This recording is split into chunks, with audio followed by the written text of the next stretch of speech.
Are you in love? But not romantically. Are you in love with your clothes? Yes? That's good to hear. Now, in your closet, you've got clothes that get your pulse racing. You've got outfits that you love and that are really, really special to you.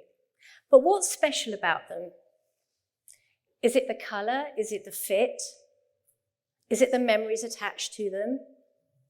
Or was it given to you by someone special? Whatever the reason, to you, you might say, I love it. So the story of clothing really is a love story. But like any relationship, it's not always good. You've probably got some well-loved pieces that you've made a commitment to, a long-term commitment to, but maybe not.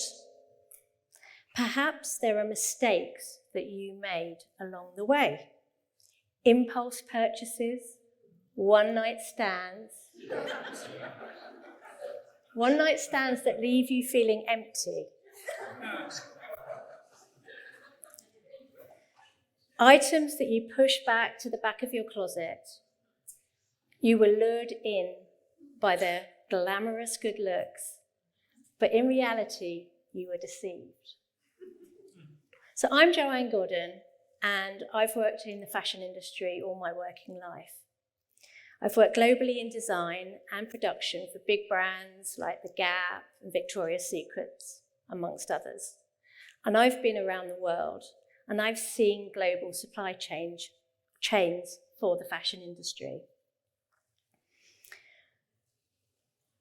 And it's, as I mentioned, it's not really always a pretty picture. In fact, it's a story heading towards a disastrous ending. And I'd like to explain to you tonight why I think that fashion has failed women. It's the fourth largest industry globally, and yet the fashion and textile industry has failed women. So, here's some facts and figures. Did you know that 80% of purchases are made by women? Because not only do we buy for ourselves, but we also buy for our families. And 80% of the fashion supply chain is made up of women. Women who are either picking or spinning cotton, or sewing or in the retail trade. And 80 pieces of new clothing are purchased every year by American women. So that's 80 pieces each every year.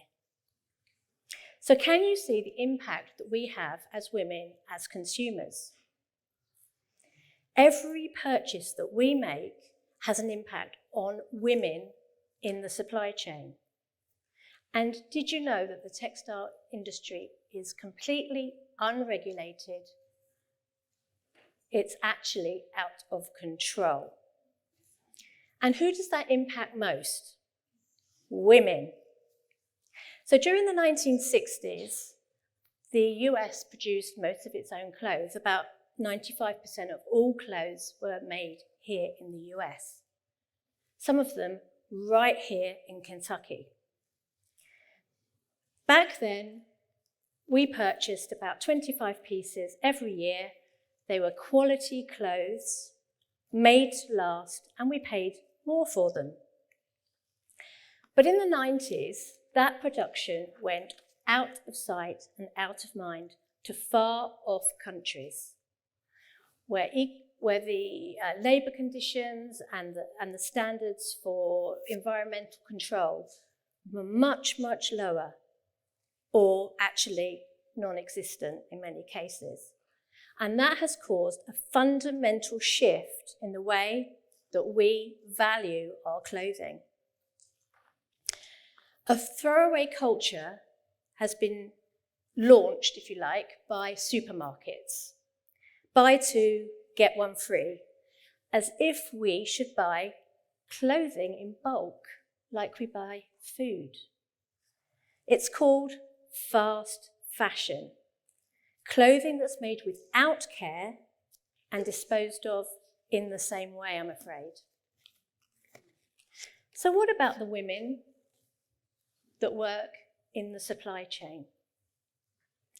At best, they live in economic servitude, not paid enough to pay their own bills, forced into constant unpaid overtime. And something that makes me really furious is that in Southeast Asia, 80% of women workers, garment workers, are sexually harassed at work. But it's even worse than that, because often women are trafficked into the garment trade. They're held hostage in forced labour.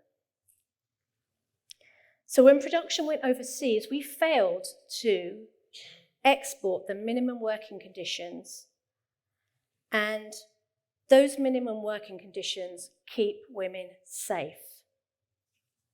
So how can we expect to feel great in the clothes that we wear, knowing that women are exploited or abused, degraded, mistreated, whilst they make them for us? And on top of that, there's the environmental impact too. This is the Atacama Desert in Chile. It's a clothing dump so large that you can see it from space. 40,000 tons are deposited, used clothing here, every year. It's not getting any smaller because it won't biodegrade, it won't rot. It's just getting bigger and bigger and bigger. And the reason for that is that we're producing 120 billion new garments every year globally. New garments that are choking our planet. We have enough clothes on the planet right now for the next 6 generations. Fashion's toxic effects are threatening the biosphere upon which we depend for life. 10% of all greenhouse gases, chemicals in drinking water, and decreasing biodiversity causing drought and flood. If we don't say enough is enough by 2050, a quarter of the entire world's resources will be devoted to making clothes. 1/4. Is that really the legacy that we want to leave our children? So, what did I do about it? In 2010, I decided it was enough for me.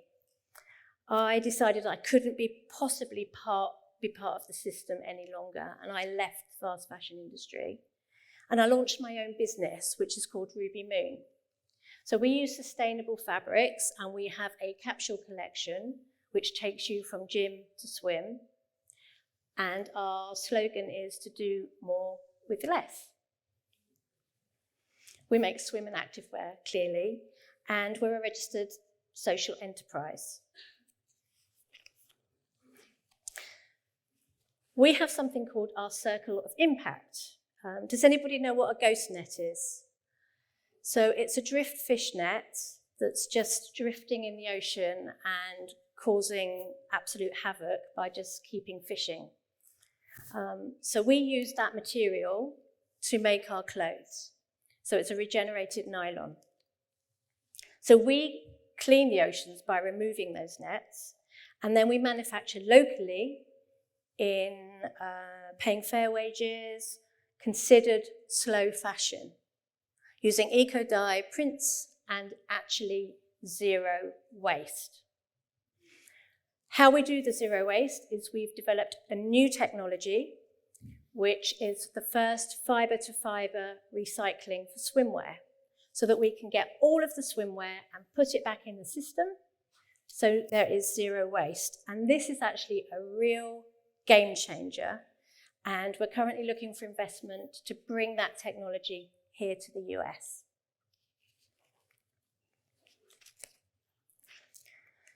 We use all our profits to empower women globally through small business loans to allow women to start or build their own businesses. Because when women have an income, they are empowered. They have a voice and they are listened to in their community. Therefore, all the bit materials and all the finance in our business continues to go round and round, and we're part of the new economy, the circular economy, and I urge you all to find out more about that. So, let's bring back the love. Let's demand quality over quantity. Is your new love good enough for you? Is the fabric durable? Are the trims and seams durable too? Are we going to focus on classic style? I think that would be a good idea. Classic style, individuality and craft, not fashion. Pay more, buy less. Some people say to me that they can't afford sustainable clothing, and I understand that. But you need to think of it as price per wear or cost per wear, and then wear it 100 times. And of course, love for longer. Prolonging the life cycle of any piece of clothing that you have in your wardrobe is the biggest environmental impact that you can make. And let's resist that eye candy and those one-night stands and choose substance with a long-lasting love. Do you remember at the start of this, I asked you if you love your clothes? Now I just want you to imagine your closet and imagine that every piece is made with care, with sustainable fabrics, in decent working conditions, produced by fair wages, made by happy women, and worn with love. In summary, as women, it's our choice, because we have the power of the 12%. We have the power of the 80%. So let's take it. Let's release those women that are being held hostage by fast fashion. Let's break up with it. Make the investment in yourself, in future generations, in the planet, and most importantly, in other women. Find the love of your life and make it last. Thank you.